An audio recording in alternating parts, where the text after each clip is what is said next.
Pessoal, aqui é a professora Janaína e hoje nós vamos estar trabalhando o conceito de calorimetria, tá? Então, antes de mais nada, vamos nos perguntar algumas curiosidades. Então, vamos lá. Primeira curiosidade é o seguinte: você já se perguntou por que durante o dia em um deserto é tão quente, mas à noite é tão frio? E outra curiosidade: por que durante o dia, quando estamos na praia, percebemos que o vento sopra da água para a areia, mas à noite esse sentido se inverte? Então, pessoal, antes de entender como funciona, vamos conhecer alguns conceitos fundamentais da calorimetria? Então, vamos lá. Primeiro, vamos ver a diferença entre calor e temperatura. A temperatura é o grau de agitação das moléculas de um corpo, tá? E um exemplo super simples é o termômetro, tá? Que é um instrumento que é capaz de medir a temperatura.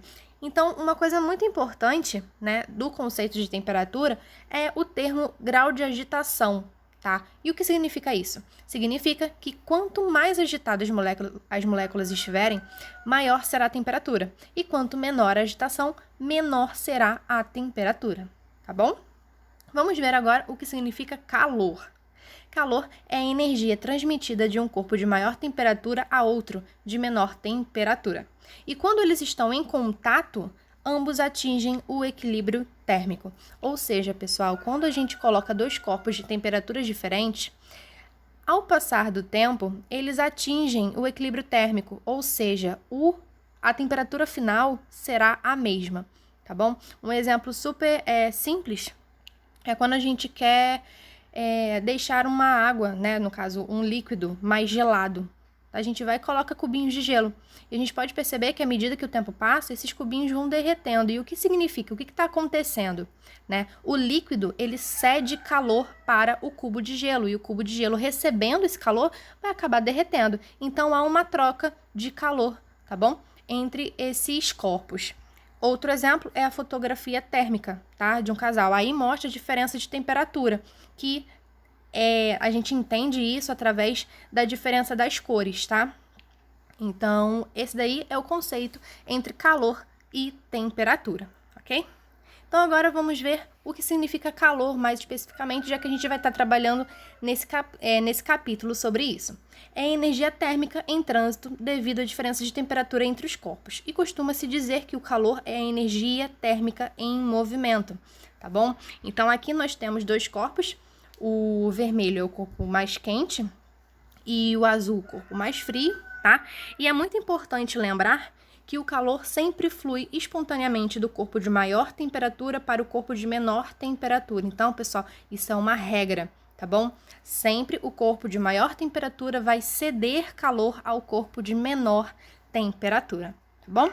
Então, agora que a gente já sabe qual é o conceito de calor, a gente pode entender um pouquinho sobre a propagação de calor, tá? Através dessa imagem, a gente pode perceber que nós temos três tipos de propagação, que é condução, convecção e radiação. Então, vamos entender um pouquinho cada um deles individualmente.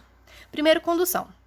Condução se espalha por todo o corpo através do contato entre os corpos.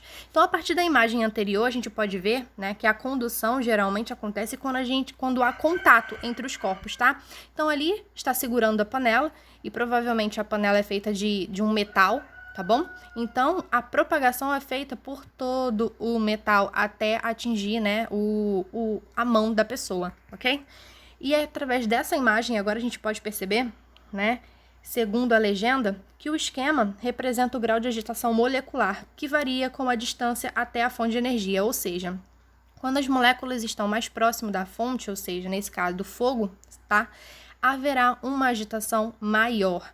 Então, à medida que as moléculas vão se afastando da fonte, né, a agitação fica menor, ou seja, a temperatura vai ser bem menor, tá bom? Então, agora vamos estudar um pouquinho sobre convecção. Convecção, as correntes de convecção transportam matéria na medida de suas densidades. As de maior densidade tendem a descer e as de menor densidade tendem a subir. Pessoal, o que significa isso? O que a gente vai entender sobre essa definição? Nessa panela, né, aí nós temos uma panela que está sendo aquecida e tem água dentro, tá? Então, no fundo, nós vamos ter a água quente, tá? Como a água quente ela possui uma densidade maior, ela vai subir até a superfície. Mas vamos lembrar que na superfície tem água gelada, né? Uma água que não está na mesma temperatura de baixo. Então, essa água possui uma densidade menor, então ela vai descer. Então, vai acontecer um processo cíclico. A água quente sobe, a água fria desce, tá? E um exemplo bem interessante sobre convecção é o ar-condicionado. Geralmente a gente coloca o ar-condicionado, né, no alto, justamente para ocorrer essa troca de calor, ok? O ar frio sai do ar-condicionado e como ele é mais denso, ele desce. E o ar quente que está abaixo sobe. Então acontece esse processo cíclico, tá bom?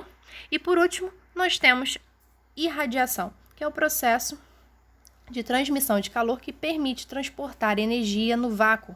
Isso se dá por meio de ondas eletromagnéticas, principalmente na faixa de frequência do infravermelho. Vamos entender essa definição, né? Como a própria definição fala, é a transmissão de calor que permite transportar energia no vácuo. Então, um exemplo bem interessante é o calor do Sol, tá? Então, ele se transporta, né,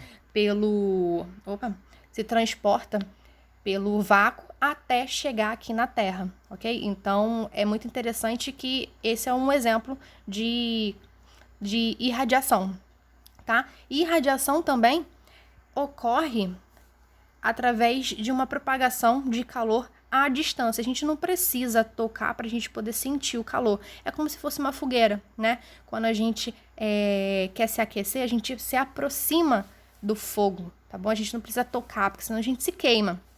Então, aí já é outro exemplo sobre transferência de calor, né? Propagação de calor é irradiação, tá? E algo bem interessante, que é um outro exemplo, são as estufas, tá? A energia vinda do Sol é transmitida por irradiação, tá? Então, a estufa é outro exemplo de irradiação. E agora, vamos ver a questão 2 dos exercícios de fixação. O isolamento térmico eficiente é constante desafio a ser superado para que o homem possa viver em condições extremas de temperatura. Para isso, o entendimento completo do mecanismo de troca de calor é imprescindível. Em cada uma das situações descritas a seguir, você deve reconhecer o processo de troca de calor envolvido.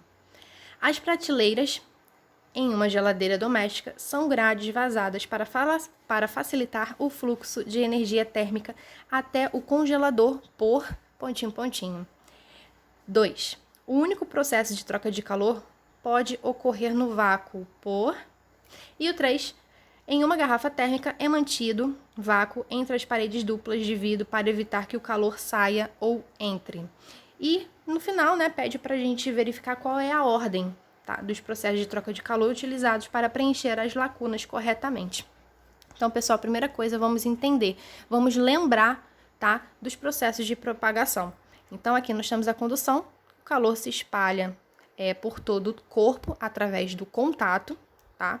Convecção é a transferência de calor que ocorre em fluidos que apresentam diferença de temperatura em seu conteúdo. E a radiação, que é o único processo de transmissão de calor que permite transportar energia no vácuo. Então, a gente já pode perceber que a primeira, né, a gente está falando sobre convecção.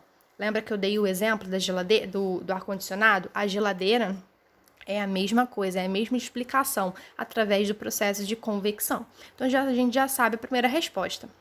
Segunda, o único processo de troca de calor que pode ocorrer no vácuo. Então, aí a gente já sabe também que é a radiação, tá? E por último, nós temos condução. Em uma garrafa térmica é mantido o vácuo entre as paredes duplas de vidro para evitar que o calor saia ou entre, por condução, tá bom? Então, a resposta certa é a letra D. Opa!